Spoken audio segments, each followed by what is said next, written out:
Hey guys, welcome to the Hangout with Donna Gets Crafty. Let's go make something.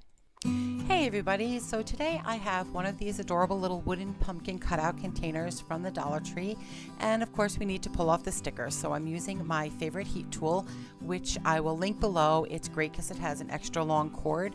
I don't know why most heat tools have a tiny cord, but this one has a big 6-foot cord, so I really like it.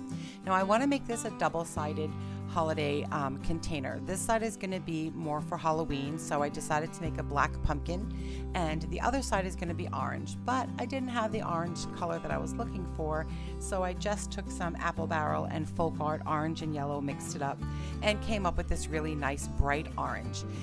This is acrylic paint though, so it does not go on as thick and doesn't give you the kind of coverage that chalk paint gives. So when I painted this flip side, it did have to take a couple of coats. I think on the flat portion, I ended up putting three coats, just to make sure that it was a nice solid color, solid coverage on there.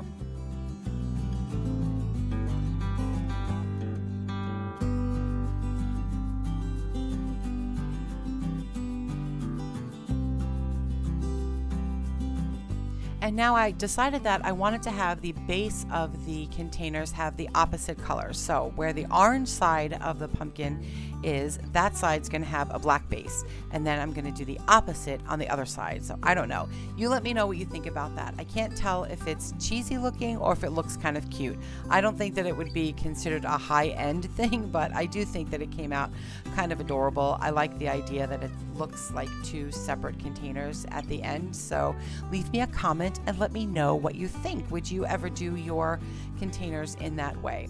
And I also love to make sure that the edges of my projects are painted, the insides, the outsides, because I don't know, I just feel like I always like to have that raw edge covered and taken care of completely. Am I the only one? Let me know if that is something that you like to do as well. Here I am just taking care of that orange color. I hope that that kind of explains it, like, you know, black orange and the other side is orange black. And I'm used some Dollar Tree masking tape, which I don't remember which YouTuber had said this, but it really does work well, just as good as the blue painter's tape. I want to make sure that I have a little bit of texture because then it just gives it like a nice look there. So I use some Waverly Antique Wax and just a dry brush on the one side. Then on this side, I'm using the same dry brush with some Waverly chalk paint in silver lining. I went back and forth with it that way, and I really didn't like the way it was looking. So I ended up going around in the direction, the shape rather, of the little pumpkin rinds. And it makes it look very much like a chalkboard.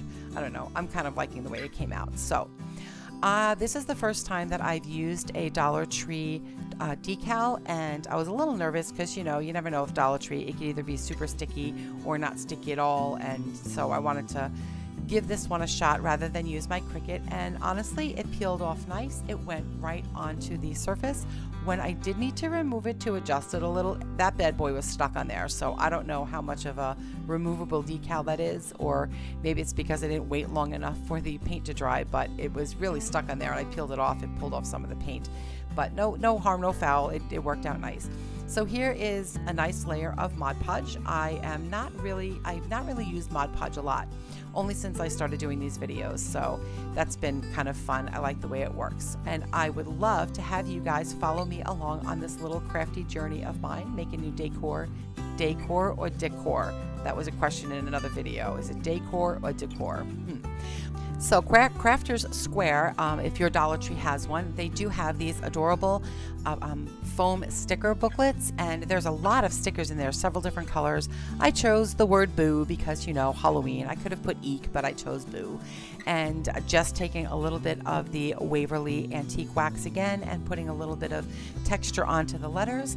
Now fall is almost here. Fall is my favorite time of year. I love decorating for fall. I love being out in the fall, and I hope that this COVID virus doesn't interfere too much with, like, you know, our strolls around outside. All of our local activities have been canceled, unfortunately, so we're just going to be out walking and enjoying the beautiful weather. this side also gets a nice little coat of Mod Podge, and when it dries, it's super clear, so it really ends up looking nice. These picks are just so cute. Picked them up at the end of season last year at Michael's for 90% off. I have not been to Michael's yet this season for fall, so I'm hoping to see what they have there soon. Now, I use this little piece of floral foam. Tell me, is this floral foam supposed to be for fresh flowers and you put water in it? Because it feels really weird, not like that light crunchy other kinds of foam that I've seen used in flowers. I think I'm using the wrong one. Anyway, so the black and white that's in there, I love it. I did not like that the green showed through on the pumpkins, so I put a little piece of tissue paper. I don't know, should I have used fabric or maybe scrapbook paper? Leave me a comment below and let me know what you think about that. I can't tell if it cheapens it. And the concern I had was about these black and white little picks. Now, do I take them out and put orange in when I want to have the other side, the Thanksgiving side showing? I don't know. I put a little bit of orange in there, and then I added some flowers, which really made it look so beautiful. So you tell me, should I take the the black and white out, or does the black and white look okay inside? I'm really looking forward to seeing what you guys have to say about this, and thanks for stopping by, and I hope you get to be creative in some way today.